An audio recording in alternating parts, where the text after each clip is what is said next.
મિત્રો, પ્રેમ, વંદન, જય શ્રી કૃષ્ણ, વાસુદેવ સર્વ.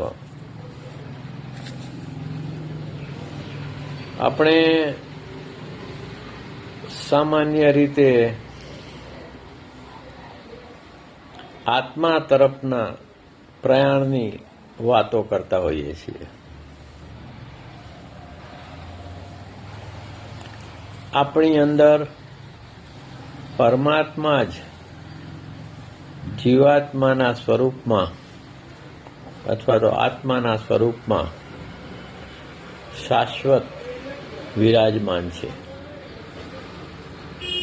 મમે વાસો જીવલોકે જીવભૂત સનાતન, એ ભગવાન કૃષ્ણ એવું ગીતામાં કહે છે.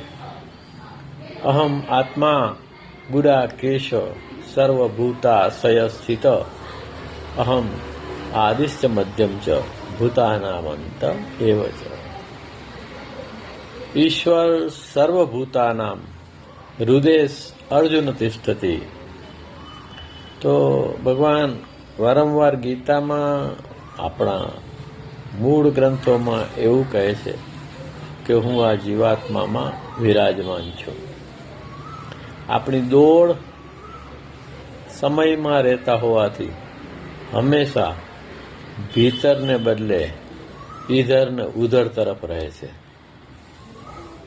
કારણ કે આપણે મંજીભાઈમાં સ્થાપિત થયેલા છીએ.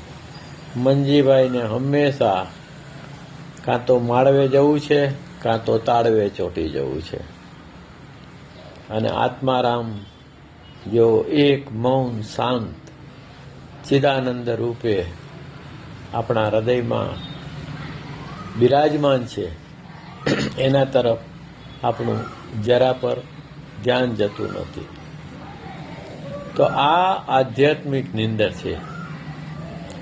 ખરું જે છે એને આપણે નથી જોતા, અને જે મિથ્યા છે, જે મમતા અને મોહથી અને અહંકારથી આપણે બહારની તરફ જોઈએ છીએ, એ મિથ્યા છે. આપણે સ્વપ્ન કલ્પના થકી ભવિષ્યમાં અને યાદો થકી ભૂતકાળમાં ભમ્યા જ કરીએ છીએ. ખરેખર હું છે એના તરફ આપણું ધ્યાન આ જીવન જતું નથી. તો જે જોનારો છે એને જોવાની વાત રજૂ કરતી એક નાનકડી રચના છે કે જે જોનાર છે એને જ જોતો રહે. જે જોનાર છે એને જ જોતો રહે, અને એ હોવાપણામાં હોતો રહે. તમે બહાર કોઈ સુંદર ફૂલ જુઓ છો તો એ ફૂલની સુંદરતામાં તમે તમારી જાત ખોઈ બેસો, એ બરાબર નથી. ફૂલની સુંદરતા બહાર છે, એને જોનારો ભીતર બેઠો છે.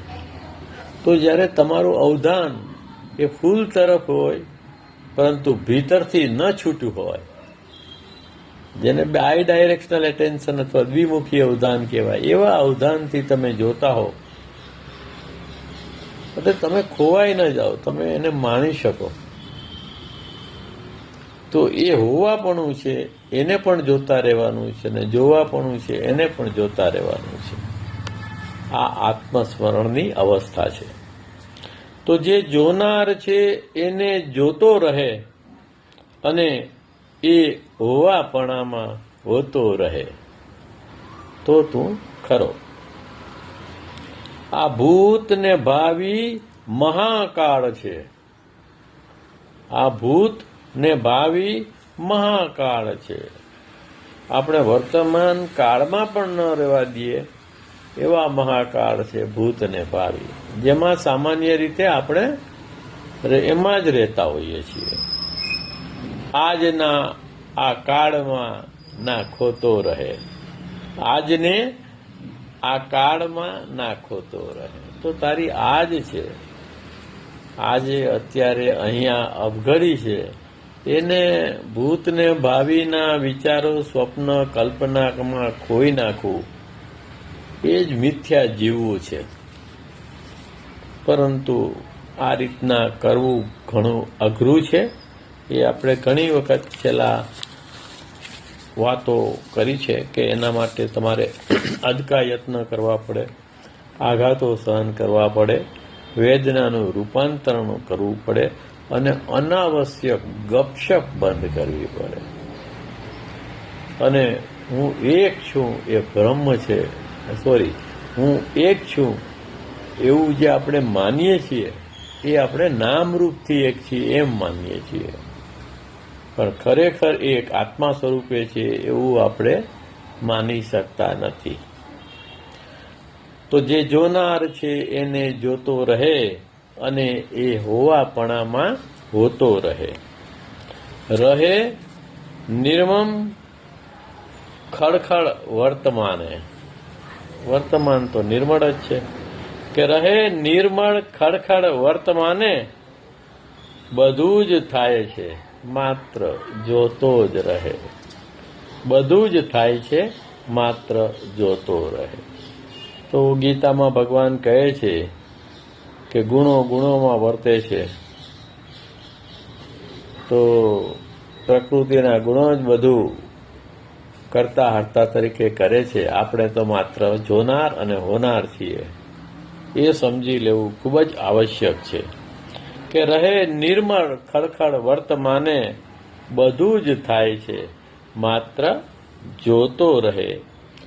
જે જોનાર છે એને જ જોતો રહે અને એ હોવાપણામાં હોતો રહે.